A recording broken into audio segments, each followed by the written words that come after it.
Progression.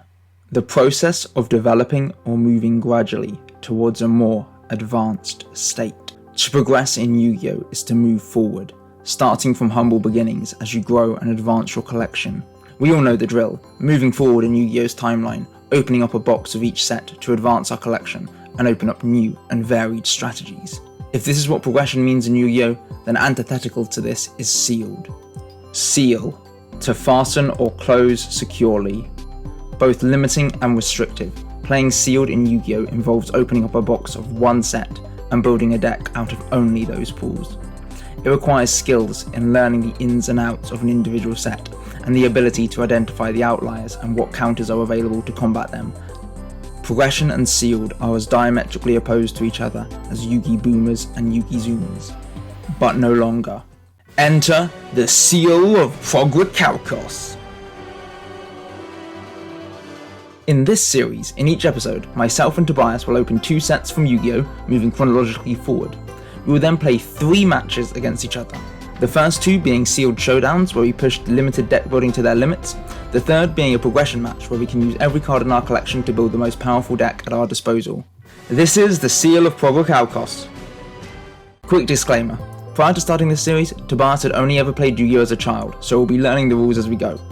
These matches were also originally played in 2021 onwards when we embarked on this journey as a way of reconnecting and staying in touch every weekend. So using the YGO Pro Deck Collection Manager to showcase our pulls, and Dueling Book's own replay system, I kindly invite you to watch the Seal of Prog-Richalcos. Phooey, what an episode that was last time. Hitting Tobias with our old 1-2 Pac-Man, never stopping, swarm flipping. Ugh, such a fun deck. As a result of our triumphant victory, Needle Sealing has now hit the ban list. Importantly, I like Tribute to the Doomed. I really like Tribute to the Doomed.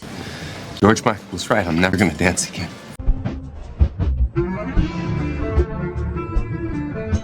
He's Banned. too. Means we still have Needle Sealing. Mr. Pull Needle Sealing. is still with us. Tobias just doesn't want me having nice things, that's what this really is. First my boy Tribute to the Doomed, now Needle Sealing. Why must you destroy the things I love? Suppose it's fair enough given how strong it was every single time I used it.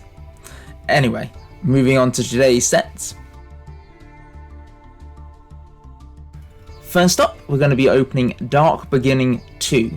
Now yes, this set was released a little bit further down the line and even has some cards printed here that we don't have access to at all yet. It has bizarrely some cards from Dark Crisis, has some things from the tournament packs and some things from sort of the McDonald's promo pack. But for the most part, given it contains cards from Pharaonic Guardian, Labyrinth of Nightmare and Legacy of Darkness, it kind of felt right to open it now. It also has a lot of Meta Raiders cards, as you can see, with the Witch and Sangan, so we have another shot at getting those good cards.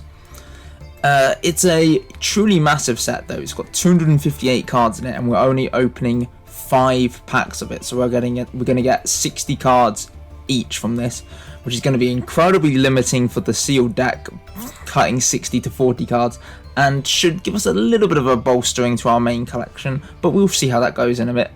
Firstly though, let's have a look through some of these standout cards here. Obviously, as I said before, Sangan and Witch, getting them reprinted is really nice. Marauding Captain as well, having him at a lower rarity will hopefully enable us to have some cool plays should any of us pull them. Penguin Soldier is a really nice rip here.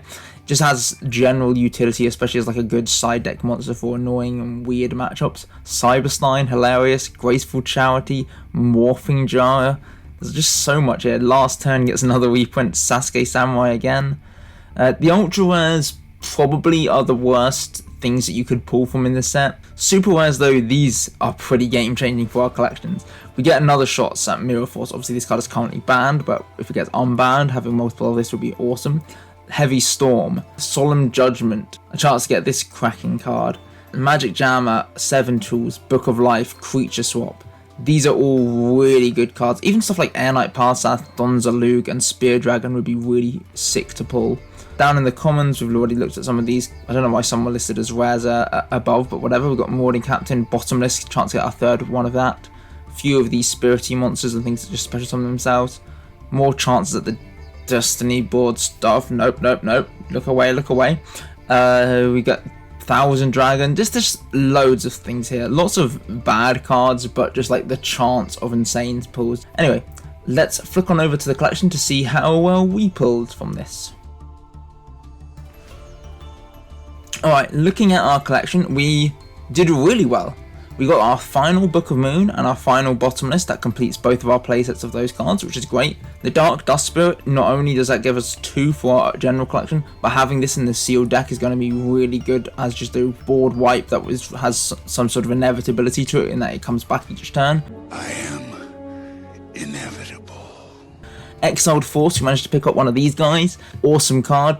Tobias was the only one that had it before, so really glad to see this joining our collection. Gemini Elf, just a strong normal monster. We got ourselves a second which can stop annoying decks in the future. We did pick up a Marauding Captain, another Mario Katai. Share the Pain, which is decent enough removal in a sealed environment. Our final Swarm of Scams, because we only had 2 of this card before, now we've got 3, that's awesome. We've got Yatagarasu again. Now, Toon Master Sorcerer was one of the few cards that was printed in Dark Crisis, so a little bit after where we're at in the main series packs. But I don't think having this in our collection will break any timelines. When Masked Sorcerer.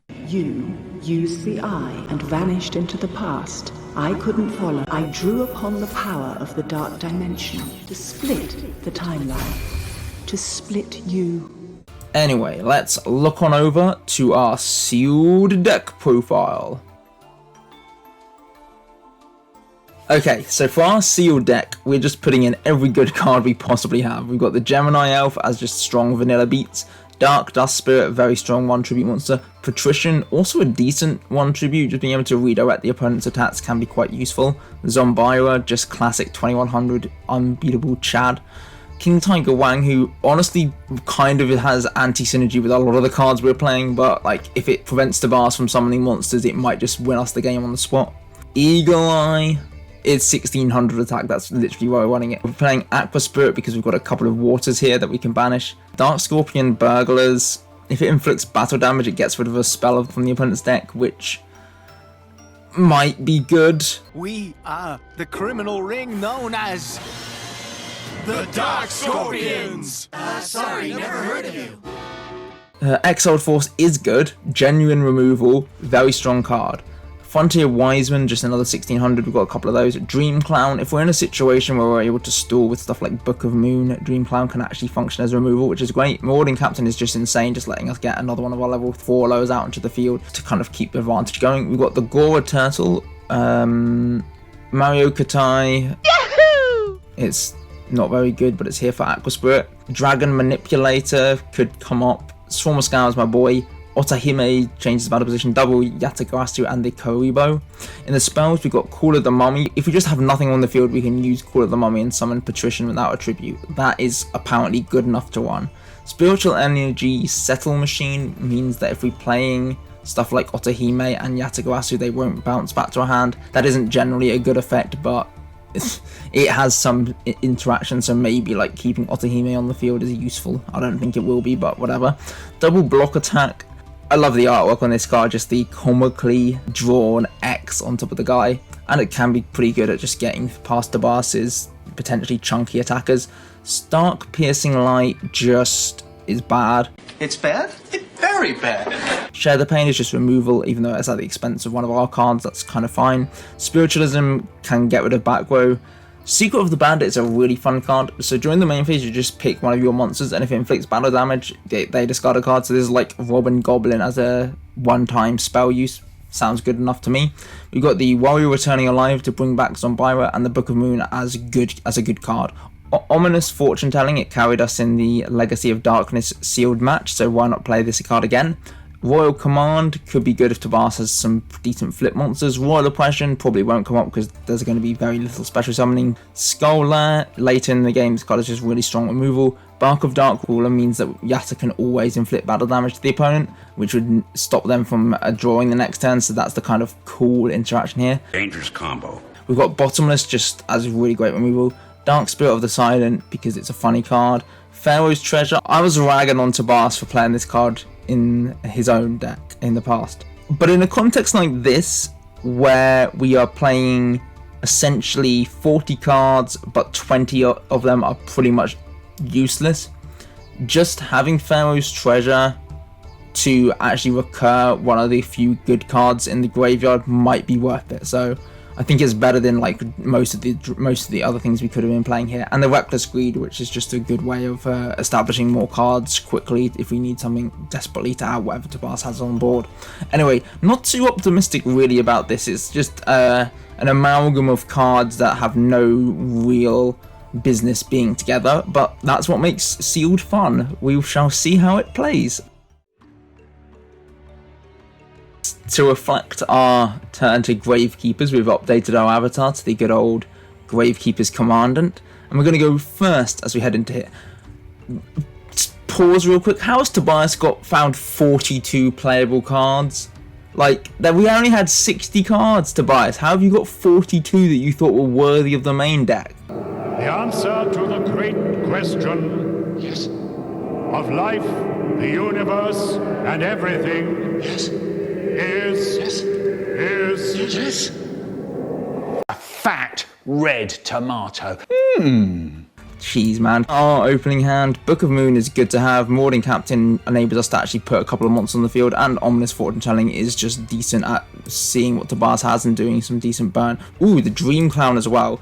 We're going to slam down Marauding Captain, use his effect to special summon the Dream Clown, and we're going to back it up with both the Book of Moon and the Ominous Fortune Telling in the back row. Pass the turn over. Tobias' turn, he sets a couple of back row, brings down the Muka Muka, who's got, what attack does this guy have? 600, 912, got 1500. That's pretty good, but not when we have Book of Moon. Set that boy back down, and it's our turn.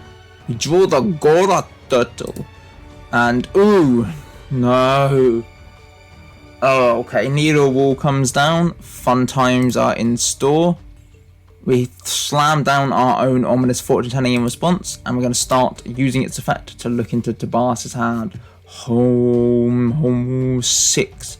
We look at this card, and we will declare not monster, apparently. Down comes our own Frontier Wiseman. Bottomless Trap Hole, that's, to be fair, that's pretty good. 1600 attack is hard to get over, so just outing it with a Bottomless is fine. We can't clear the Muka Muka because he's got 1200 defense because of the 3 cards in hand, so we're just going to pass the turn. Tobias' go. In his standby phase, the Needle Wall will be rolled, and we do not want to see, we don't mind seeing a 1, so that's good for us. Down comes Tremendous Fire, just a little bit of mutual burn damage coming through. That's not too bad, not too shabby, we don't mind about that.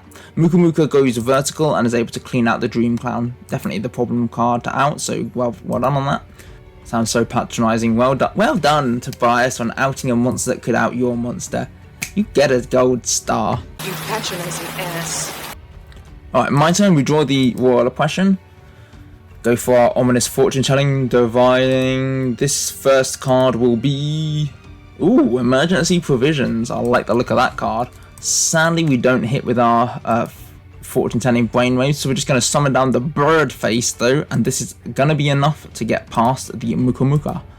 We do a little bit from that battle, and then Marauding Captain is able to get on in for 1200 damage. Pass turn. Into Tobias' standby phase, down comes the Needle Wall. I love this. Every standby phase, we're just rolling dice. Ooh, Bird Face is destroyed. And down comes another Ryukishin powered. Well, actually, no, not another. This is the one we saw earlier. She's got no short-term memory. Outs my Marauding Captain pretty handily. And we're a little bit down at the minute. Oh, Mario Katai is a fun draw, but doesn't do anything. We're just going to have to play a bit defensive here. We're going to set it down and end the turn after we do our Ominous Fortune Telling. I'll divine that this middle card is Tornado Bird. Okay, I did not see that coming. Right, Tobias' go. Needle Wall comes down, rolls a 4. Our monster is safe. Tobias sets down a monster, attacks with the Kishin powered, and clears our Mario Katai. Yeah. That's a good draw, but we've not got any ways to get into it. Okay, we're just gonna look at your hand. Omna. And it's the spell. Finally, our Ominous Fortune Telling paid off. 700 damage. We don't really want to just put our turtle in to die, so we're just gonna pass the turn here. We're not too worried about losing. Tornado Bird gets flipped up, and both our back row return to the hand. whatever, 700 damage less from our potential Ominous Fortune Call. Arsenal Bug comes down. Tobias, this is a betrayal. You are a Tottenham Hotspur fan. What are you doing playing Arsenal Bug? You know what? Those fans, they're the problem at our football club. Right, we're going to take 1,000, we're going to take 11, and we're going to take 1,600 here. That is a big chunk of our life points gone. And the bottomless is a little too late to matter.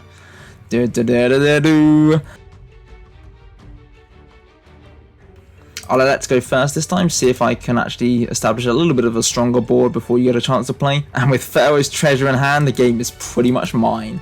Right, we're going to draw into the Royal Oppression. We're just going to slam down Pharaoh's treasure, go for the Marauding Captain, bring out the Gemini Elf while we don't have to worry about any bottomlesses or anything like that, and set down our own Royal Oppression to stop Tobias's Marauding Captain should he have one. Tobias's turn. Sets a card. Marauding Captain. Shield and Sword. We're going to Royal Oppression. I'm not quite sure the sequencing to this, but I believe we're Royal Oppressioning to stop the Marauding Captain, which is awesome.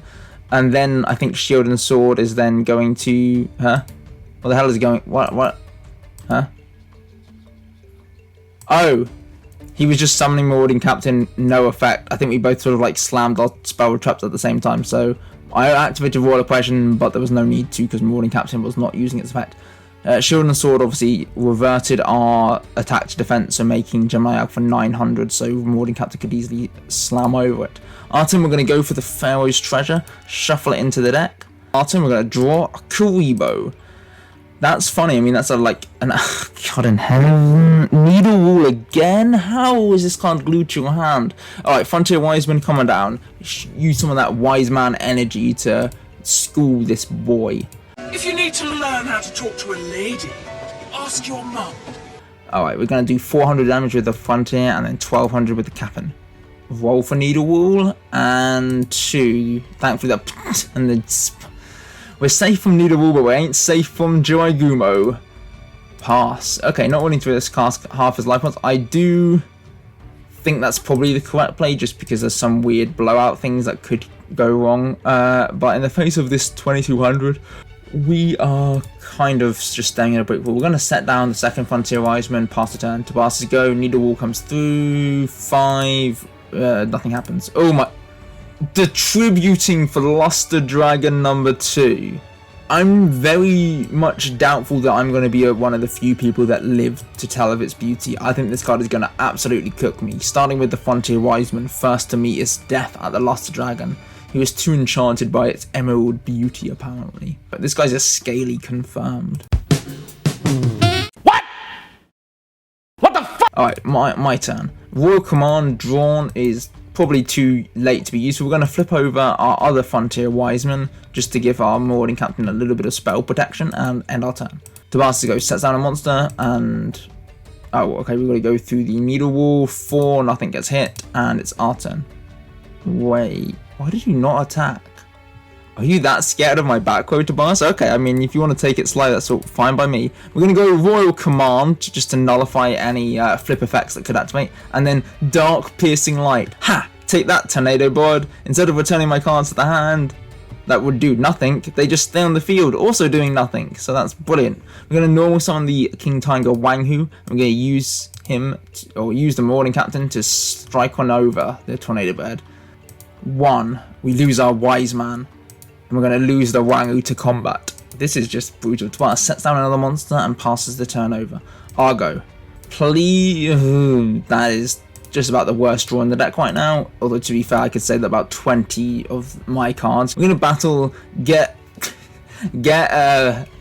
wrecked by the statue of Easter Island. Easter Island? Huh? Alright, I pass the turn. Tobias has to go. Rolls. Please don't get a... And Marauding Captain dies, and now we're just getting absolutely clowned on by these vanillas. Lord of the Lamp comes down. Honestly, this looks like a better live action genie than Will Smith. Topical. And we're just going to take a billion damage here. Oh, we're going to use the Kuribo to shield off the 2400. Our turn. Is there...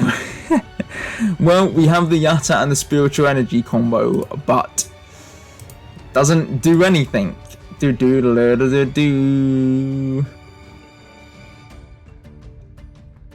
I offer a rematch because I'm a salty, sore loser and want to get my wins in. And we're going to go lose the rock, paper, scissors and end up going second. This hand looks workable. We've got the Gemini Elf plus Secrets of the Bandit that could potentially take a card out of Tobias' hand if we're lucky enough not to lose Gemini Elf when we summon it. Alright, Tobias just sets down a card, sets down a back row. Argo. Ooh, Dragon Manipulator. That, now I've seen Luster Dragon 2. This card has some spicy applications if I can pull off the Wombo combo. In the main phase 1, Tobias is going to go...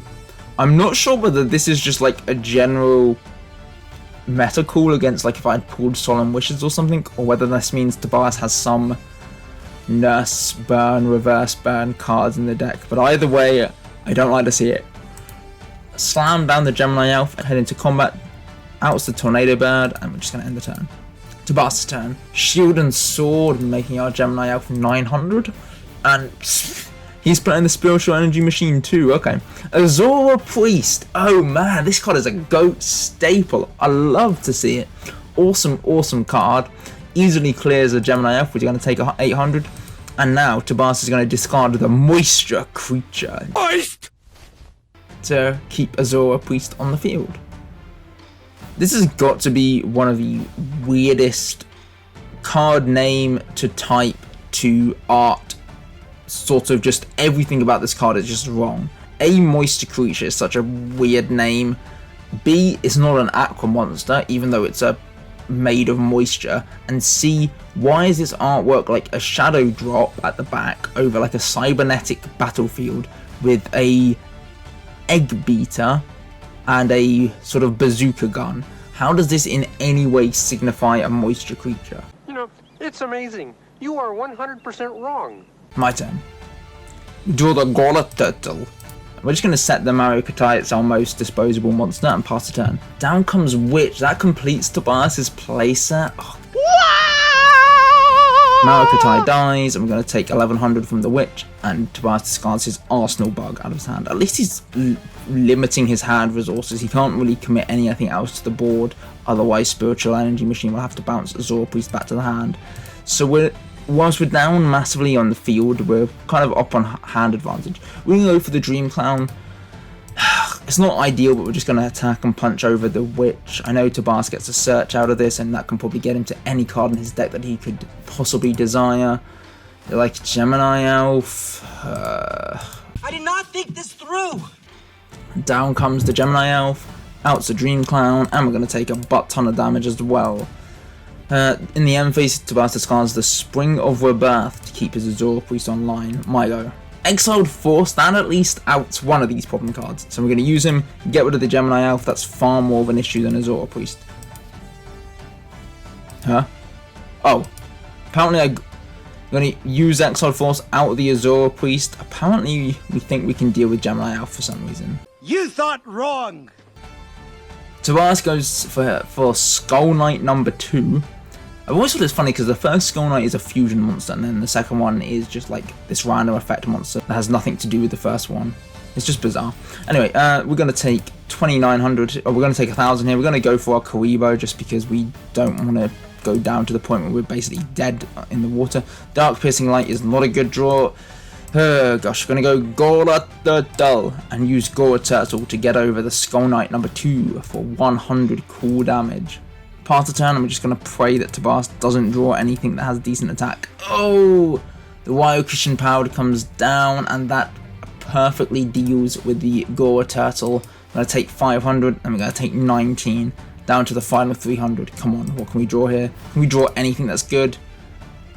No, is the answer. I mean, there's nothing good in the deck, so all we can do is slap down the Frontier Wiseman and head into combat, attacking the elf and dying on our own terms. Apparently I'm a masochist because I want to get beaten once again by this very unbalanced format. Ooh, actually though, this hand is slapping. We got the Call of the Mummy, Patrician, and Zombira. I activate the Call of the Mummy, letting me special summon my Patrician from the hand, and I followed it up with Zombira the Dark. Set down 1, pass it on over. This is the unbeatable board, Tobias. You stand no chance here. Oh. Oh god, literally. The out. Pass to... yeah, I suppose you don't need to attack. Or do you? I activate my block attack! A normal summon the Frontier Wiseman. You can start punching through. Down goes the spider. Itsy witsy, get in the bin. I killed the spider. Kidding me? Another Gumo? Can we draw another block attack? No, we can't. Okay, Dark Scorpion Burglars is funny. We're just going to pass. After the struggle. You for real? Oh, okay. I think Tobias was supposed to have... I think Tobias was supposed to have done that on his last turn, just to out my 2 monsters, whatever. Zombira lives because apparently he hasn't battled, which is fine. Down comes an exiled force of Tobias's own, clears Zombira, and just keeps the Joy-Gumo in attack mode. Great, he didn't even have to risk half his life points to destroy my entire board. This is just... oh, I'm a crybaby, I know it. Okay. Set down a card, pass. Witch, Dark Spirit. Force the Joy-Gumo to attack instead of the Witch. And Tobias, yes! Tails! Boom! We might have a chance of winning this our turn. Not if we keep drawing this badly. We're going to set down the Dark Scorpion Burglars and pass the turn. Tobias' go. Easter Island. Tails. Oh my gosh, if we can self-TK Tobias through this, if we can just burn himself to death using Joy-Gumo, we might be able to claw a victory out of this. Okay, Moai and Witch do a bit of damage to us. Direct. Share the pain. Okay. Dragon Manipulator. Share the pain. That's the worst value share for the pain. That's a 2-for-1 that triggers Tobias' Witch. What am I doing? I'm sharing my pain. Tobias grabs the Gemini. I mean, I was dead to rights regardless. Tobias grabs the Gemini Elf. And we're somehow pretending that we're not dead yet, even though there's nothing we can do. Sure, Spring of Rebirth, whatever. Oh, and the spiritual energy, cool. And the emergency provisions just gain 2,000 life points, casual. Sure, whatever. Tobias, you're just clowning on me. Now you're just clowning. I know you can kill me. I know you can game me. Why didn't you kill me? Did I ask you to give me an extra turn? No. 4 losses in a row.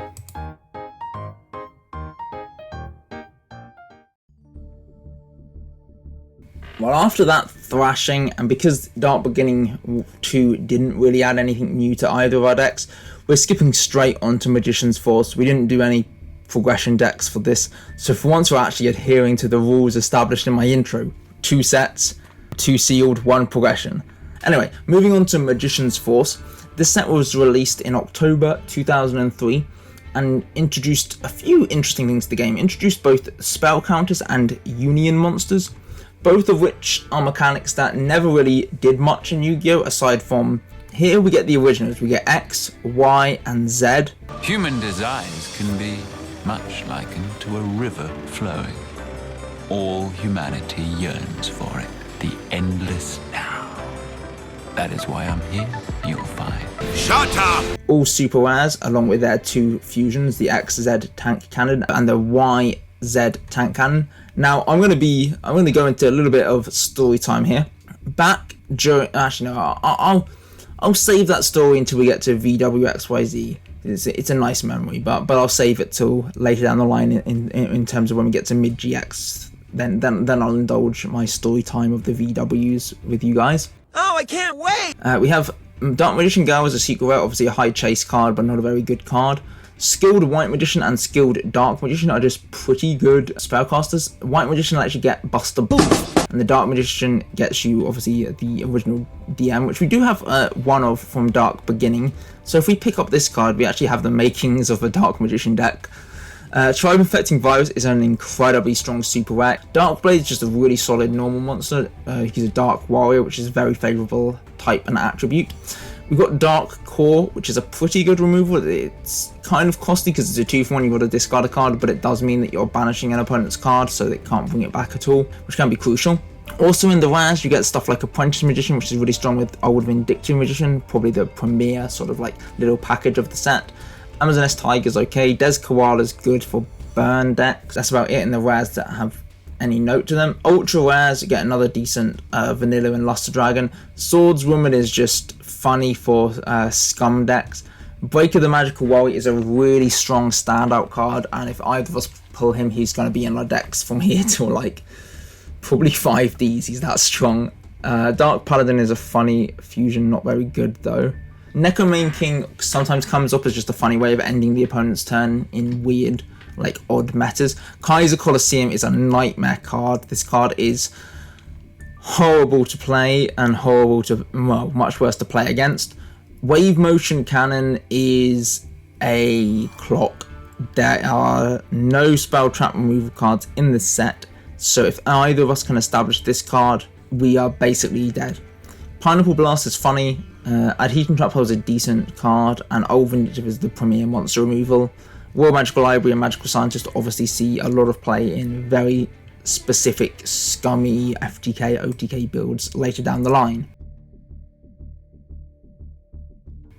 So we did get a couple of Adhesion Trap Holes. We got some Amazon S monsters that don't matter too much. 2 Dark Core, again just a decent removal. It might see a slot in some of our progression builds.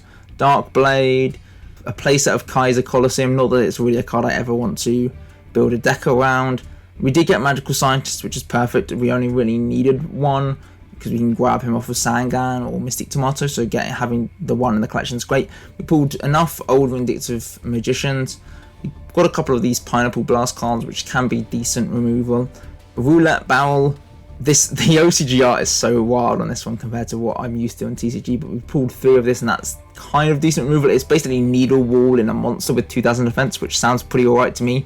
Royal Magical Library, a good card. I wish I would have pulled more than one, bearing in mind how useful it can be in certain builds. We got the Skilled Dark Magician, which is great, and we did get 1 Thunder Ruler, which is basically a battle phase negate, and 3 Wave Motion Cannon. We did get the 1 YZ Tank Cat Dragon, but without any of the supporting cards to make it, this card is just useless. So, Magician's Force, I think we must have both just decided before we played to Gentleman's out of Wave Motion Cannon and just bung it in the side, because there's no reason not to run this in the main deck. So, if I see this one Tobias, my man is just straight up Patrick Hobaning me. So I hope he doesn't play this card, given I've got it in the side deck, so hopefully we both actually adhere to that. You better keep up your end of the bargain. Since we're not playing Wave Motion Cannon, we've had to go for a slightly off meta call in our main strategy. We were fortunate enough, although some might say unfortunate enough, to have picked up 2 Amazon S Archers as a super rare, and this card never did anything in competitive play, and you can probably see why by the caliber of the Amazon S monsters, but in Sealed this card is kind of nutty. So as long as I have an Amazon S monster on the field, when Tobias attacks, I force all of his monsters into attack mode. It ignores flip effects, so if he's got stuff like Old Vindictive Set, it won't trigger. Makes them lose 500 attack, and then they must attack my monsters. So this can be a really convincing out to some of these stally defensive stuff like Roulette Barrel, the set Old Vindictives, Royal Magical Libraries. As long as Tobias plays into attacking while I have an Amazon S out, I can use this to potentially clean out his board. Some of these Amazon S monsters have some decent attacks, like Amazon S Paladin just straight up 1800 attack and potentially gaining another 100 for each other Amazon S you control. We've got this Amazon S Fighter as well. She just means we take no battle damage, 1500 attack, not too bad. Amazon S Tiger, if we can get a couple of Amazon S's out along with this guy, he can get to 1900 or even 2300, but for the most part he's just another name to hopefully proc Amazon S Archers. We have Triple Giant Orc. This card is just sort of Jirai Gumo, 2200 attack, and if he does battle he's kind of swaps himself to defense for a couple of turns, so he's better just suited as a big wall that the opponent can't get over. We are opting for a couple of tribute monsters in Magical Marionette. Now I don't really see this card coming up too frequently, because whilst we have a lot of spells in the main deck, they're not the easiest to activate proactively, but if we're able to get a Magical Marionette established and have 2 spells in hand that we can just use rapid fire, such as the Big Bang Shot or the Poison, we can use Marionette to actually be removable by removing those 2 spell counters and just popping a monster. So this card I think has some validity of being in the deck. We have a couple of Magical Merchants. I don't actually think this card is good at all in this limited environment, because we don't really want to be milling most of our monsters out the deck, because most of our monsters are our only good cards, but apparently I thought it was good to put this card in the deck. Because you're stupid. We've got the Triple Old Vindictive. This card is just monster removal on the flip, very strong card. Roulette Barrel is awesome. It's a 2000 defender, so hard to get over, and once a turn you just roll a 6-sided die twice, and if one of those results matches a monster the opponent controls, you get to pop their monster, so that's really strong. We then have the Royal Magical Library. We only have one of this card, and I don't think we're ever going to trigger its effect of being able to net a draw, but just 2k defense is probably good. We do have the 1-second Goblin potentially to equip onto our Giant Orc, so it doesn't have to swap to defense mode, but that's more of a pipe dream than any likely eventuality. We have the Skilled Dark Magician and the Dark Blade as just strong attackers as well. In the spells, we've got Autonomous Action Unit, which is essentially Monster Reborn from the opponent's graveyard at the expense of 1500 life points, which seems pretty alright to me. We've got Big Bang Shot. I think because of stuff like Old Vindictive, this card could be good, but at the same time, when you've got things like Roulette Barrel and War Magical Library, this card could just be dead. Dark Core is just a good way of removing things. Double My Body as a shield. This card is only in here to prevent proactive Old Vindictive Magicians, so you can't use this in the damage step, which is when Old Vindictive would activate if you're attacking into it. If I can hedge that Tobias is on an Old Vindictive and I've got the My Body in hand, I can just set this. His turn, if he flips his Old Vindictive manually, I can then My Body and protect my monster. And it does also protect from Roulette Barrel's effect as well, so it has some decent applications here. We've got a couple of Poison of the Old Man. Really, we just needed spells to fill out some slots that could also help Magical Marionette, and this card is decent either at burning for 800 or just getting us a bit more life point gain. For traps, we've got a couple of Adhesion Trap Holes, very strong card. A couple of these Amazoness Archers, as I said earlier. We've got 3 Spell Absorbing Life. This basically is another way of baiting out Old Vindictive before I commit monsters to the field. So it flips all set monsters to defense mode and flip effects are not activated, and then I get 400 life points for each effect monster on the field. So potentially you could be gaining up to like 2,000, 3,000 life points with this if the board is substantially full, which seems pretty good to me. And we have the one Thunder of Order just to negate Tobias' battle phase to preserve our monsters for our following turn. In the side deck, we've got some more Amazoness cards, like Spellcaster is funny. We could give Tobias a Tiger just to take one of his strong monsters, but it's very, well, we could swap our monster's attack with one of his monsters' attack, which could be funny. And we've got the second Autonomous, third My Body, and then some weird anti-equip, anti-spell counter, and then the Pineapple Blast, which I think is a little hard to pull off if I'm being honest. Anyway, let's get into the Sealed Match. Okay, looking at our opening hand, it's not too bad. We've got the Paladin, which is pretty strong, and obviously the Old Vindictive and Adhesion, which can combat quite a bit of what Tobias might put out. We're just going to go for the Vindictive set plus Adhesion. Don't want to commit one of our big guys just yet. Tobias is going to set down a couple of back row and the Kaiser Colosseum. So as long as Tobias controls a monster, we can never exceed the number of monsters he controls on our field. That's basically summing up this card in a nutshell. It's unfun, essentially. So while he controls one monster, we can't summon another monster. But as long as he controls no monsters, such as once we flip our Old Vindictive, we can now summon as many as we want. Not that we really have a way of doing that. Oh, why didn't I get aggressive here? Why did I just set the Magical Merchant? I could have actually got some damage in. Alright. Old Vindictive clears for 450 and we're going to end the turn. Tobias summons the Cat's Ear Tribe. The original attack of the opponent's monster that battles this card becomes 200 points during the damage step. Oh, so this card basically just ties any monster. Oh, Pineapple Blast. Oh, okay, so I'm just going to destroy my own Old Vindictive here. And Tobias is going to pass, so weird. Alright, we're going to flip over the Magical Merchant and start on milling. We mill one and we grab ourselves the My Body to hand. Not too bad to have. In battle, we're just going to crash these 2 midgets anyway. And then main phase 2, since he controls the monsters, we can summon down our Amazoness Paladin and pass it on over. Oh, we get Adhesion, so that halves our guy to our girl. Did you just assume my gender? Huh? Huh? What if I identify myself as a pineapple? Did you consider that? Huh? Yeah, exactly. We're going to Adhesion his fighter and Tobias pass the turn. We're going to go Dark Core. This is so we can get a bit more damage, and we're going to discard the Skilled Dark Magician. I suppose we want to keep the Amazoness train rolling, and we're going to bring out the Amazoness Tiger, who's being buffed to 1500 as we control Paladin. Paladin also now goes up to 1050, and Tiger... Oh, look at how kind I am putting it in the chat there. I wish I did this for every duel. It would make the commentating much easier. Anyway, they're going to go in for 2550, and we're going to pass over. Tobias' go. Sets down a monster, and he's passing back to us.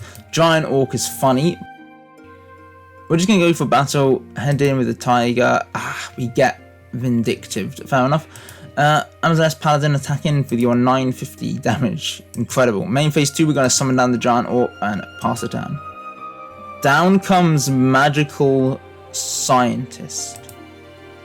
That is scary. What the hell are you got cooking here? Tobias pays 1,000, brings out the XY Dragon Cannon. That's cheating! I don't think that's a legal use of Magical Scientist, because XY says it must first be special summoned by banishing the above cards you control.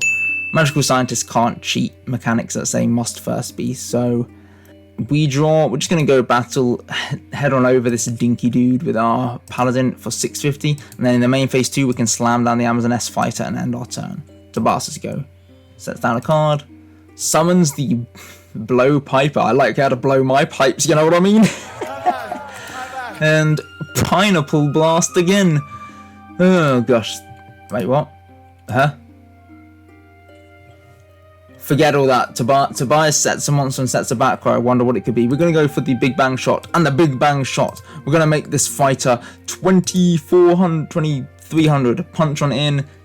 Deal 800. And then the Paladin for the direct 1,050. At this point, there's very little Tobias can do to stay in the game. Yeah. We got the win. Yes, we got one victory. Okay, we got a quite different hand here. None of the Amazoness cards. I guess this just shows the variance in sealed and limited deck drawing and all that. As many test runs as you can do, you can always end up with something weird. Okay, down comes Kaiser Colosseum and the Giant Orc. That is a pretty commanding turn 1, if I do say so myself. Okay, we draw our own Giant Orc, and at this point we kind of have to summon him. Hope we don't get Trap Hold. Go for the Crash. Ooh, okay, they both just kill each other. We're going to set down Pineapple Blast and the Spell Absorbing Life and end the turn. Tobias go. Down comes the Cat's Ear Tribe. Why? Not attacking, bizarre. Alright, we draw the Amazoness Paladin, which is very strong. We're going to go for it. I know it's going to go down to 200, but because of Paladin's effect... because of Paladin's effect, Paladin should have been at 300 for that combat, but whatever, that was a misplay on my part. I guess I just didn't read Cat's Ears only doing the original attack, not just the attack becomes 200. Right, Tobias sets down a card, summons another Cat's Ear Tribe and ends the turn. My go, Adhesion is a good draw. We're going to set down our Roulette Barrel and the Adhesion just to pass the turn. We kind of want to start, before we go into one of our bigger guys, we want to establish the Roulette Barrel as like an omnipresent threat. And this is the best way of doing it. There we go. To baits out the Dark Blade into it. Tobias is going to take 200 damage here. And now we can start using Roulette Barrel to potentially clear out his cards. Oh. Or we just tribute it for the Magical Marionette and then get Adhesion Trap Hold. I'm just off my game today. We're down to 1,000 attack. We're going to go Pineapple Blast. So I get to Tobias destroys a card. He's going to my body. This is like chain 4. Craziness going on here. Whoa, whoa, whoa, whoa, whoa, whoa! It's getting crazy in here! Pays the 1,500, protects the monsters. We're just going to pass our turn because we can't do anything. Tobias go. Sets a card. We're going to go with the Spell Absorbing Life. Flip it up, and then we're going to gain 1,200. Tobias outs Magical Marionette in battle with his Dark Blade and Cat's Ear Tribe going in. Honestly, that's just a misplay on Tobias' effect, because he could have then just used the Roulette Barrel, rolled it twice, and hoped to have got a 5 to have out of the Magical Marionette before going into battle. We're both just cocking things up all together. Ooh, Amazoness Fighter is probably too late here. The only thing I've really got going is the Skilled Dark Magician, so we're going to summon him down, just out the Dark Blade, deal 100 here. At least this forces Cat's Ear Tribe to act aggressively, provided Tobias can't roll a 4. Okay, you get a 2 and a 1. There we go. That's what I'm talking about. Sets down a monster, and he does do the aggressive Cat's Ear versus the Skilled Dark Magician play. Fair dues. Ooh, we draw into Old Vindictive, and provided this can land, we're kind of back in the game. If Tobias has got his own Vindictive here to pop ours, we're a bit cooked. Tobias just sets down another monster and passes Argo. Ooh, Amazoness Tiger's a good draw here. We're going to flip over the Old Vindictive, pop Tobias' Roulette Barrel, and then we're going to normal summon the Amazoness Fighter. Head into battle. Fighter, we're going to take out the leftmost monster, and it's the Magical Merchant. Alright, let's start milling Tobias. Blowpiper goes, and then Spellcaster to hand. We are going to risk the combat with the Old Vindictive. We don't really mind too much about taking a bit of damage. Ugh, Actually, we do really mind, because now Tobias can just use Roulette Battle on us without having to have swapped it into attack mode. That's very annoying. Alright, Tobias' turn. Sets down a card, starts the roll in. 5 and 6. Nice. Our monsters live again. Giant Orc, that's what I'm talking about. I'm going to swap Vindictive to defense. Just passed the turn. I don't know why we didn't go aggressive. Oh, we can't because of Kaiser Colosseum. Like, why didn't we go aggressive? Kaiser Colosseum, duh. You moron. Oh my god, literally we can't play monsters while he controls the roulette barrel. And he rolls 2-5, so nothing happens. Goes for the Magical Scientist, does the cheat play. I mean, we let it happen in game 1. We're going to let it go through in game 2, obviously, even though it shouldn't happen. Outs the Amazoness Fighter, and I take 700 damage, even though this card's effect is you take no battle damage from attacks involving this card. This card has 1 line of text on it, and I couldn't read it. I'm almost speechless at how thick I am. Right, we're going to set down a back row, summon out the Giant Orc, and now Tobias has 2 monsters. We get adhesioned, putting our Orc down to 1100. We're going to go aggressive with the old Vindictive Magician. Kaya! Attack the Iron Magical Merchant with my clone powers. Yeah! Old Vindictive clears, and it's back to Tobias. Down comes his own Orc. 6. And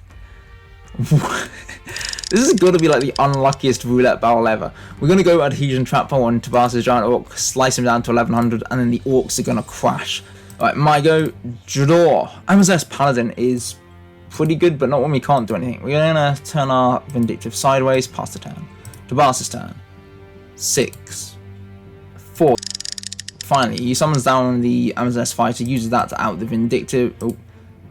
Oh, he's not even going to attack the Vindictive. He's going to kind of keep it on, so we can only ever play one other monster. My death was greatly exaggerated. Ooh, Big Bang Shot is a nice draw. Does that actually give attack? Gives attack. Yeah, okay. We can cook. We can cook. We're going to go Amazoness Paladin, normal summon, full round up with a Big Bang Shot, boosting her to 2200. Paladin, attack over the roulette barrel. Yes, cleared. Okay. Tobias takes a little bit of damage, and we're going to pass our turn. Tobias sets another card and passes. I'll go. Oh my gosh. Oh, actually, no, we still can't play monsters because of Kaiser. I was like, every time I get excited, I'm like, I can summon more dudes, Kaisers on the field. Thunder of Ruler comes down. Basically means we just skip our turn because we can do nothing. That's so annoying. Tobias go. Amazoness Spellcaster. Oh god. Okay. So that swaps Paladin's original attack 1700 with Fighters for 1500. Huh? Why did that? Okay, this is another mega cheat, but in theory the play is really cool, so I guess it's fine. So the first spellcaster swapped his Vindictive attack, Magician's attack with Amazoness Fighters, so her attack would become 450, and then the second one was to swap the 450 with the Amazoness Paladin's attack. But that's not how Amazoness Spellcaster works, because this again just swaps the original attack. So even though you'd swapped Amazoness Fighter to being 450, when you then use the second one to try and swap the 450 onto the Amazoness Paladin, it would just swap the 1500 onto her. So another little cheat. The misplay counter's getting a little crazy. I love this episode. And Tobias does manage to out the dude. Obviously we can't summon the monster now because we're locked under Kaiser, so we're just going to set down the back row and pass the turn.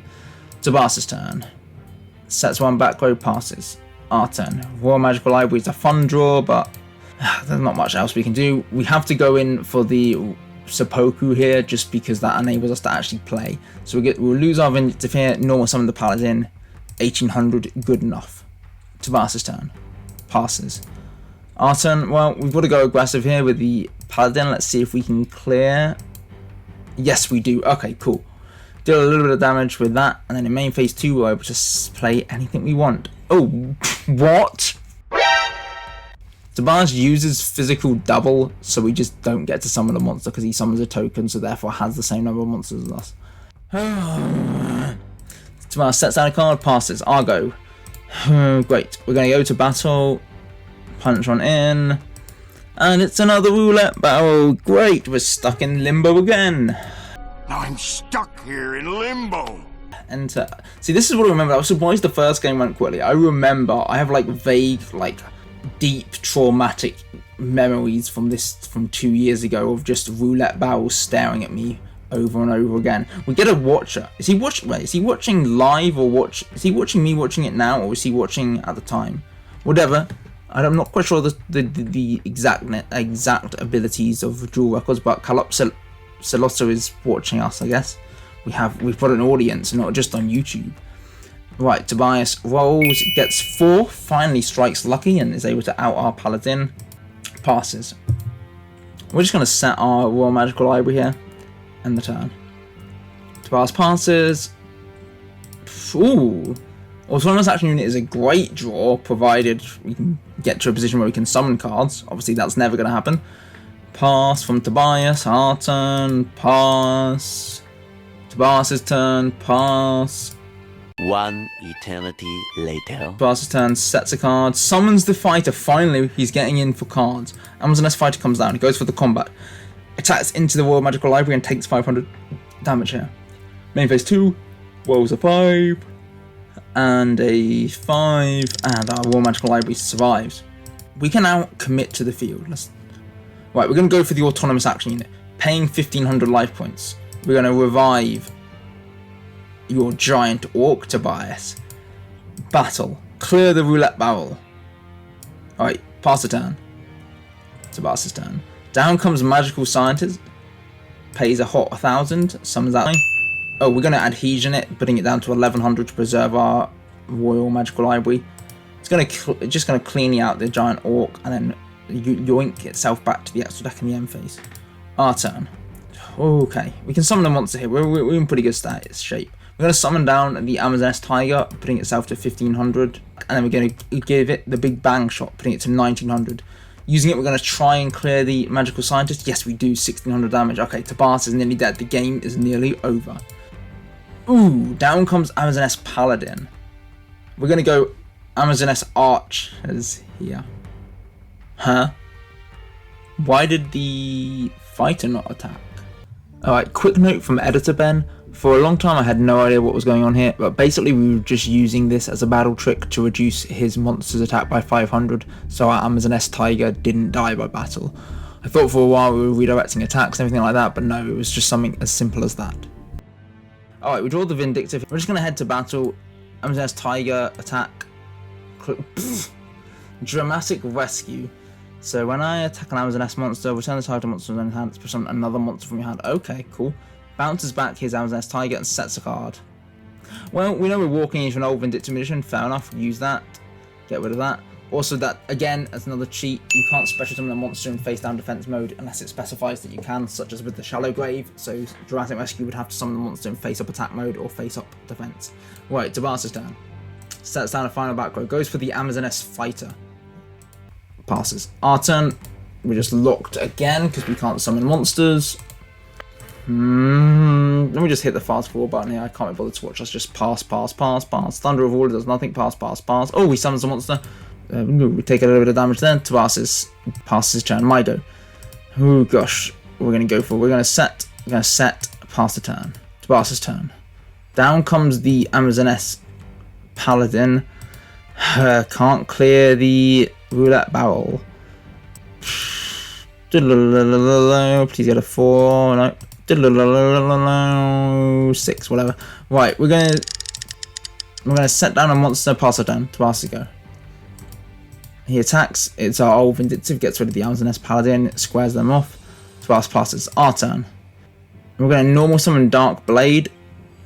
Go for the hit the 4. Pop one of the Amazoness fighters, and then we're gonna go for the Dark Core, discarding to try and pop the fighter. Will our attack connect? We're gonna go in for the Dark Blade. Oh my gosh, look at that. We had 5 cards, 4 or 5 cards in deck, both of us. What a slog.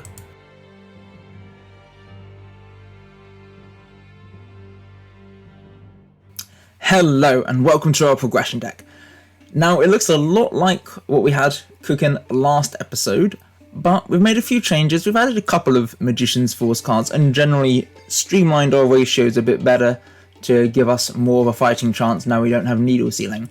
So we have, of course, triple Des Lacuda, the mascot, the best boy. He's the best boy. Oh, yes, he is. Yes, he is. We have an exiled force, courtesy of Dark Beginning number 2, which is a really strong target to pull off a rat and just generally good at any stage in the game. Just free monster removal is really nice. We have the triple assailant and the 1 chief, 1 guard, double spear soldier, and the 1 spy. It's a shame I didn't pull any more spies from Dark Beginning 2, but this package is still pretty serviceable. We do have Magical Scientist because this card is just a toolbox enabler, and the fact that we can float into him through Mystic Tomato or grab him off of Sangan makes him very reliable. We also do have obviously the Tomato, Sangan, double Locust, and we did pick up our 3rd Swarm of Scouts from Dark Beginning number 2, which is insane. For the spells, we've got double Book of Moon, 1 Heavy Storm, 1 Necro Valley, the 1 Pot of Greed, and double Terraforming just to fetch us the Necro Valley. Double Bottomless Trap Hole, this is just insane at removing any of Tobias's threats. We've got double Magic Drain just to shut down his powerful spells. Double Ordeal of a Traveller, this card is still really strong at just stalling attacks. And when we want to basically be ensuring we can keep our monsters on board as long as possible to keep flipping them, this card is really strong. We've got the 1 Ring of Destruction, just a really good general out to anything problematic. 2 Rite of Spirits, we shaved down on these slightly. I think 3 was a little cloggy because you could get to a point where you had 1 or 2 in hand and you didn't have anything worth reviving in the graveyard, so slim this down to 2. And we've put in the Thunder of Ruler, which is the first battle skipper we've ever had, so this is just another way of just ensuring we get free value out of our swarm cards. In the side deck, we do have Jinzo just in case the boss is pivoting onto a trap heavy strategy. We've relegated this boy to the side because we've got so many traps in our main deck. We've got the new Doria, there's just another like potential target off of Tomato if we want to go like Tomato, new Doria to actually pop something that could work. We've got double Union Rider. This is just like, hey, if the boss is playing Unions, they're mine now. Triple Zombiro just so we want to go more traditional brute force. We have the double My Body in the side. I don't think Tabas is going to pivot to the swarm strategy, even though we saw me playing it to quite effectively last episode. But if he does, this card can come in as a really good out to swarm with scouts. We've got the Spiritualism just in case his back row is too problematic. The 3rd Terraforming, a couple while you're returning alive. Not only does this have good value with Zombiro, but it could potentially net us back our exiled force should we start it in. The 3rd Bottomless and the Trap Dust Shoot for when we know we're going first. In the extra deck, for once things actually matter. We've got a couple of Deep Sea Shark, who's just in 1900. Fiend Skull Dragon is pretty good, so he negates any flip effect monsters while he's on the field, and also he negates any trap cards that would target him. So he has some niche applications. If we see Tabas having set monsters and playing lots of flip monsters, we can summon this guy off for Magical Scientist, run over it, negate its effect, and also be protected a bit from traps. Similarly, I mean, these guys are just vanillas. We have brought back the Roaring Ocean Snake, who is the strongest vanilla, 2100, the boy. Roaring Ocean Snake, the strongest one there is. We have Ryu Senshi, who's another really strong card. Basically, when a normal trap is activated, you can just pay 1,000, quick effect, negate that effect. That's just strong. He basically counters Bottomless, counters Ring of Destruction, counters a few other annoying things that could come our way. And we do have the Super Robo Lady and Super Robo Yaru. Yeah, Super Robo Yaru is an interesting card. Technically, he's actually stronger than the Roaring Ocean Snake, if you can believe that. When he battles, his attack goes up by 1,000, which is just cool, so it goes to 2,200. And Super Robo Lady doesn't do that. She only gains 1,000 attack when she inflicts battle damage, but she's here. She's here to support. Yeah, she supports her man. This is an okay opening hand. Oh, okay, Tabas normal summons Zombiro passes his turn. We draw into Assailant, and at this stage Zombiro is a little bit insurmountable. So we're going to set down Ordeal, set down the Sangan just so we can fetch us one of our Scarabs or Swarm cards. Down comes Umiruka, home of the 3, and there's 7 coloured fish too. As Tabas heads to combat, we're going to go for the Ordeal. Let's shuffle up our hand a little bit. Tabas picks the Guard, and that goes through. Okay, Sangan down. What are we going to grab? We're going to grab ourselves the Magical Scientist. Okay, we're just really wanting to have fun straight away. Shuffle our hand up again. Tobias now knows that we've got 2 monsters. Reveals the Assailant. And but does bounce the 7 colour back to hand. That would have been a really huge swing. 2,300 damage, as well as also him now knowing 3 of our cards. We draw it into Des Lacuda, but there's not really an opportune moment. We're going to go for the heavy here. We want this Magical Scientist to stick. Gets rid of Bottomless, good for that, and gets rid of the Umiruka as well. We can now safely summon the Scientist and use Scientist's effect, paying 1,000 to pull out the Deep Sea Shark. Deep Sea Shark, we're just going to use it to crash with the Zombira. We don't really want to waste any of our other fusions, but I mean, we could have gone Roaring Ocean Snake for 200 damage. I don't know why we didn't. Oh, Magical Scientist. He's going to punch it in 300 damage from this scrawny fella. Tobias, go. Ooh, down comes Umiruka again. 7 coloured fish. And that's the end of this scientist. I set down the guard, and it's Tobias' turn. Did you miss me? I'm going to lose to Gyojin. Are you kidding me? Okay. 7 coloured fish clears the guard. We're going to bounce a Gyojin to hand. We're going to set down our Mystic Tomato. Things are not looking good. As long as Tobias can keep putting pressure on the field, we are just struggling to swim over here. Right, we're going to go tomato into tomato. Second tomato into final tomato. Oh, into Scalps. This at least gives us an out, but Tobias has the right Geki break.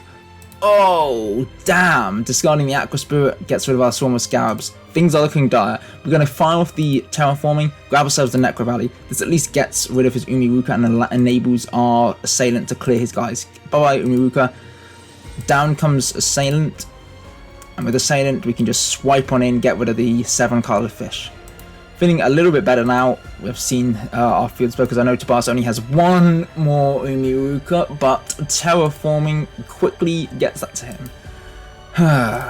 Down comes Umiruka, bye bye Necro Valley. My monster gets weaker, Tobias gets stronger. He banishes an Aqua Spirit for another Aqua Spirit. Oh, flippin' doodars. Right, Aqua Spirit's up to 2100, Gyojin's at 2150. We're going to lose the Assailant here.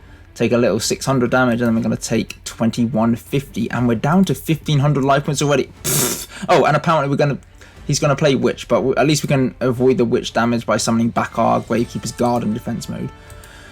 Oh god, what are we going to do here? Bottomless is a little too late, I'm afraid, but we're going to set down the Lakudo, flip the Guard to attack mode. Oh, Aqua Spirit changes our Guard to attack mode. Tabazul, Sneezer himself comes out, and we're going to banish him with Bottomless at least. At least we have a little bit of protection. Guard gets run over, Lakuda gets run over, and I'm dead. Whatever. Alright, we're going first this time. This is a very strong hand, given we're opening with our Spy. I do like to see the Des Lakuda though, so I might be a bit bold going with that, the Bottomless and the Ring, but I feel pretty safe that I can out whatever Tobias puts down and still get value out of my guy. Kaiser Colosseum. You're playing with fire, Tobias. Okay, Tobias sets down a monster, passes. Awesome, we're going to draw the Rat, and we're going to flip over the Lakuda, draw again. Okay, Magic Drain is pretty good. We're going to set that, pass the turn. Tobias sets another monster, flips over the Witch, and is able to start attacking, but we're going to go for the Ring of Destruction. Pop the Witch, both of us taking 1100. Tobias is going to grab himself for 7 coloured fish, sure. And it's our turn. Now, the really annoying thing with Kaiser's Colosseum is while we're accruing all this advantage with Des Lakuda, we can't actually apply any pressure because we can't play cards because Kaiser Colosseum is such an annoying thing. Alright, Tobias flips over another Witch. We're going to Book of Moon it and preserve our Lakuda in the endless now. Okay, oh, we're going to tribute the Lakuda for the Chief. Meets with the Bottomless, that's kind of okay, at least means our monster zone is free for the next turn. Tobias sets a card, activates his Umiruka. We're going to go for a Magic Drain, get rid of that. Oh god, he's looking in the graveyard. What are you doing? What are you doing to? Why? Oh, he's going to discard Kaiser Colosseum to preserve Umiruka. Okay, down comes 7 colour fish. We can Bottomless this, get it out of here. Tobias goes vertical. We're going to take 1100 from the Witch here, but at least now we can control our destiny a little bit. We're going to ignore some of the Mystic Tomato, head on over the Witch, clear her out. Oh, but we're going to get Ring. That is a really good out to Mystic Tomato. We get no value from our Tomato. Pass the turn. Tobias goes, sets down a card, sets down a monster, and we're going to take another 1100 from the Witch. Argo, we draw a Swarm of Scalps, probably too late, given we have no real protection for it. We're going to set down the Spy. This at least preserves our life total and potentially gets us some advantage on the field, and end our turn. Witch is going to swing on in, hit into the Spy, bounce off, deal 900 damage back to Tobias, and with the Spy we will grab ourselves a Spear Soldier and hope we can start piercing Tobias's back row. Oh, Bottomless comes. That is frustrating. Our turn. Okay, we draw the Sangan, whatever. We're going to normal summon the Giant Rat. We're going to go vertical here. We're going to go Spy, clear the Witch for 200, and then Giant Rat, hopefully clear the Owl of Luck. But he does get himself a 7 colour fish and another Umiruka. Down comes the 7 colour fish, which we knew about, and it's cleaning out the Spy. We're going to take a little bit of damage here. we're a little bit out of the game, but not quite. Especially when we draw our own terraforming. Use that to grab Necro Valley, clear Tabas's Umiruka, but because of the Kaiser Colosseum, we cannot summon another monster, so we're just going to have to change our Rat sideways and end the turn. We know Tabas has the other Umiruka, but we do have the Magic Drain, and we're able to negate that, preserving... Oh, flipping hell. Down comes another terraforming. Tabas grabs Umiruka again, uses it, outs our Necro Valley, and outs the Rat with the fish. Rat, we're going to grab Lakuda, basically our only target, and we're going to end our turn. We're going to set the Lakuda down, flip it up, draw nothing, pass the turn, and just hope we don't end up dying here. Oh, Raigeki Break comes down, discards the Aqua Spirit, pops the Lakuda, and that's all she wrote, boys. Right, we're going to go for game 3, see whether our Swarm can actually put up any kind of resistance against Tabas's water beats. Ooh, we have an odd hand. We get the Necro Valley. I don't think I want to use it. I want to use it as an out to his own field spell. So we're going to set down the fort, set down our tomato, and pass it over. Tabas's turn. Sets down, sets, pass it back. Although we draw another Magic Drain, which is funny, we're just going to flip over the Mystic Tomato and start trying to punch on in. Who do we get? Oh, we kill Mystic Tomato. Oh, man, that's just... You hate to see tomato on tomato violence. You're my own brother! It's truly one of the biggest issues in our society today. Right, which gets summoned off of it. Zombara comes down, cleans out the tomato. We're going to go in for the Sangan straight away. Tabas is willing to punch over it with the Witch, and we're going to grab Magical Scientist. Right, our turn. We're going to go for the Magical Scientist. We're going to use his effect, pay a hot 1,000, grab out Ryu Senshi, pay another 1,000, and with this one we're going to pull out the Fiend Skull Dragon. With these we can start punching over both of his guys. Zombara gets cleared, and then Witch gets cleared, and Tabas takes 1,000 damage here. With that, he's going to grab himself a 7-color fish, which suggests he has an Umiruka for the follow-up. Our fusions bounce back to the extra deck, and we're going to go for the Thunder of Ruler in standby phase. We want to preserve our magical scientist apparently. Down comes the 7-color fish. Pass. Our turn. Ooh, Scarabs is a great draw here. We can use our Necro Valley out the first Umiruka. We're going to pay 1,000, grab Ryu Senshi, and then we're going to swap Scientist to defense mode, set a monster, and use Senshi to clear the 7-color fish. Our hope here now is that Tabas's one monster that he summons is going to out the Scientist, and we can start the Scarabs train going. Down comes another Umiruka, because of course it does. We're going to Magic Drain at least. We can protect that. Down comes Terraforming. We do have the next Magic Drain, so that should be our fun out. Oh, so for the first Umiruka, Tobias protected with his terraforming. We're going to Ring of Destruction, attempt to destroy Aqua Spirit. Down comes the My Body as a shield. We're going to Magic Drain that. Our turn, we're going to flip over the Scarabs, pop the Owl of Luck, and then we're going to summon down our second Scarabs, set one, and we're going to punch on in with these Insect Boys. 1,300 here. Putting ourselves a little vulnerable if he summons like a really big monster that can get past our Scientist, but we're hoping that he doesn't get there. Normal summons the Owl of Luck to try and clear. Picks a card in our hand, reveals it, and he's bounced back. This is looking good. We draw the Heavy Storm, which is just perfect. We just keep that in hand with Umiruka. We're gonna aggro Scientist. We should have flipped over both Scarab. Actually, no, Scarab's mandatory. The Scarabs is mandatory, but it only pops the opponent's monster, so we could have flipped both Scarabs to do 1,000 damage there. Oh well. Down comes the Owl of Luck again, reveals this, it's not a trap, so Owl of Luck gets bounced back to hand. Pot of Greed, we'd love to see it, smiling today. Ooh, the Assailant and the Chief. We're going to summon the Assailant, and we're going to go in for 1,800. At this point, we would have won if we'd flipped the Scarabs. What are we doing? I think we're just being bad and not reading that it has to target an opponent's monster. I think we just assume it targets a monster, and we don't want to be blowing up our own stuff. Down comes Gyojin. Tabas has finally found a strong monster. Reveals our Rite of Spirit with the Ordeal. And that is enough to clear our Assailant. Frustrating. Take 150 here. So 650 here. We're going to flip the Scarabs, pop the Gyojin, tribute it off for this Chief. Chief is going to bring back Assailant. And that's all she wrote. Right, we're going to go for the all-important game 4, of course. Tabas goes first. I go second. See how we can do here. Oh, we open pretty favourably with a decent swathe of monsters, and obviously Bottomless and Ordeal are strong. Tabas sets 2, Kaiser Colosseum, and sets 1. Right, Argo, we're going to go for the Giant Rat. Giant Rat, punch on in. It's a Tomato grab, which we've seen this play before. Main phase 2, I'm just going to set down both my traps and end the turn. Tabas is a go. Tabas just passes. My go. Okay, Book of Moon is a good draw. We're going to go for the Giant Rat first, clear out the Witch, and then Tabas is going to grab with his Witch, the 7-colored fish, to be expected. Main phase 2, since Tabas doesn't control a monster, we can set down our back row. You didn't see anything there, Tabas. We're going to grab our Bottomless back to hand and set it down. I wonder which one it could be. Tabas activates the Umiuka, down comes the 7-colored fish. We've got the Bottomless trap hole, 7-colored fish, get him out of here.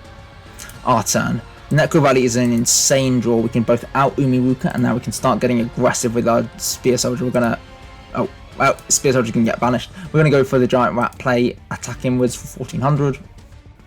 Tabas draws Pot of Greed, fair enough. We both had this guy on our side today. Down comes Zombira. We're gonna Book of Moon, set that boy down. 500 defense is nothing.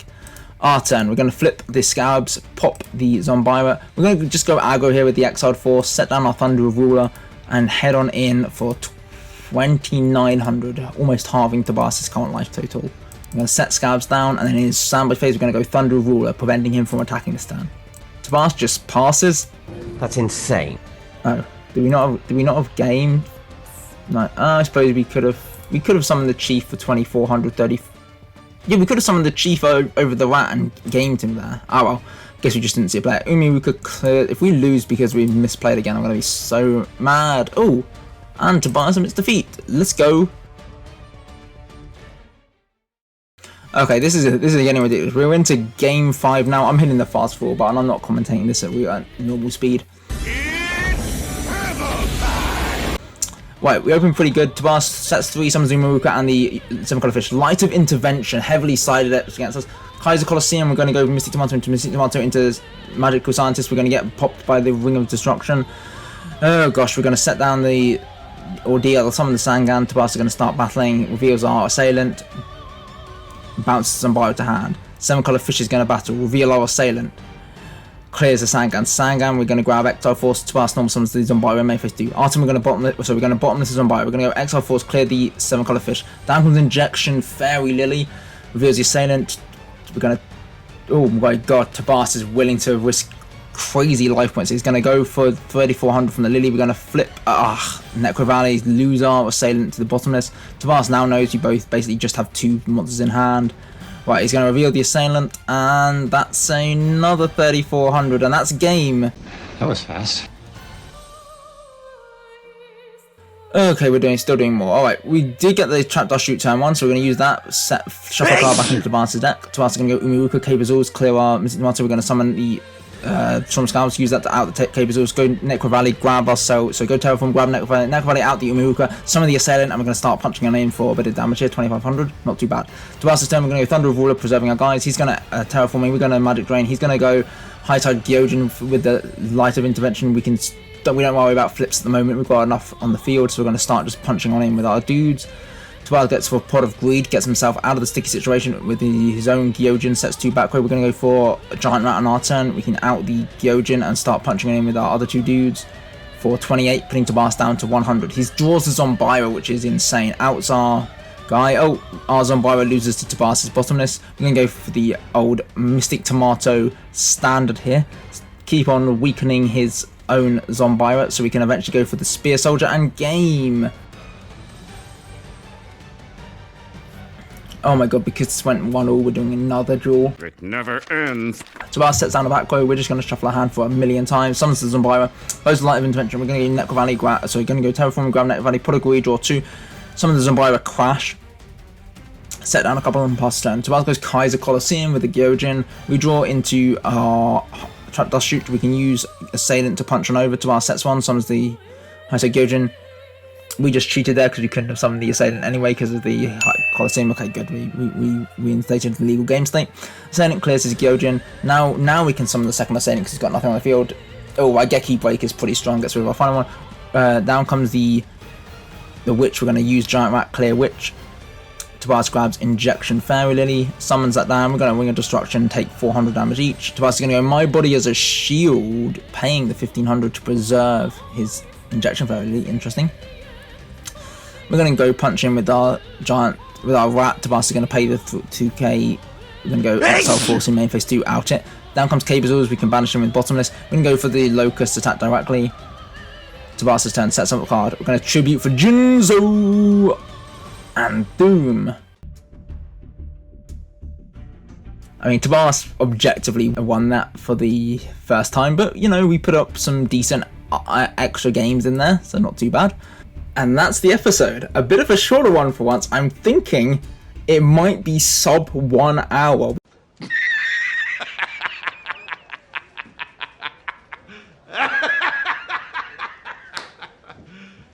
You serious? Anyway though, next episode we've got Dark Crisis and Dark Revelation 1.